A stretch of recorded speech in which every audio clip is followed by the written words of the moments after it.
અંકલેશ્વરના પાનોલી નજીક national highway પર પ્લાસ્ટિકના કચરાના ઢગલામાં ભીષણ આગ ફાટી નીકળી હતી। અંકલેશ્વરના પાનોલી નજીકથી પસાર થતા નેશનલ હાઈવે નંબર 48 પર પ્લાસ્ટિકના કચરાના ઢગલામાં ભીષણ આગ ફાટી નીકળતા અફરાતફરી મચી ગઈ હતી। પાનોલીના બાકરોલ ગામના રામનગર વિસ્તારમાં આવેલ એક અવાવરૂ જગ્યા પર મોટા પ્રમાણમાં પ્લાસ્ટિકનો કચરો ગેરકાયદેસર રીતે ઠાલવવામાં આવ્યો હતો, જેમાં અચાનક આગ લાગતા કાળા ધુમાડાના ગોટે ગોટા આકાશમાં કિલોમીટરો સુધી ફેલાઈ ગયા હતા।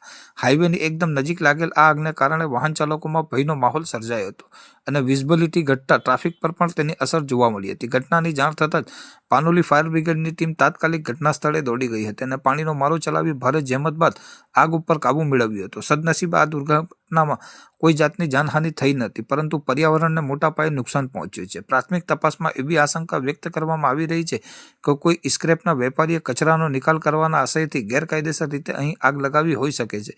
આ ગંભીર બેદરકારીને પગલે ગુજરાત પ્રદૂષણ નિયંત્રણ બોર્ડની ટીમ પણ સ્થળ પર પહોંચી હતી અને આગ લાગવાના કારણો તેમજ હવામાં ફેલાયેલ પ્રદૂષણ અંગે તપાસ હાથ ધરી છે। રહેણાંક વિસ્તારની નજીક આ પ્રકારે જોખમી રીતે કચરો સળગાવવાની પ્રવૃત્તિ સામે સ્થાનિકોમાં ભારે રોષ જોવા મળી રહ્યો છે અને જવાબદાર તત્વો સામે કડક કાયદેસરની કાર્યવાહી કરવામાં આવે તેવી માંગ ઉઠી રહી છે।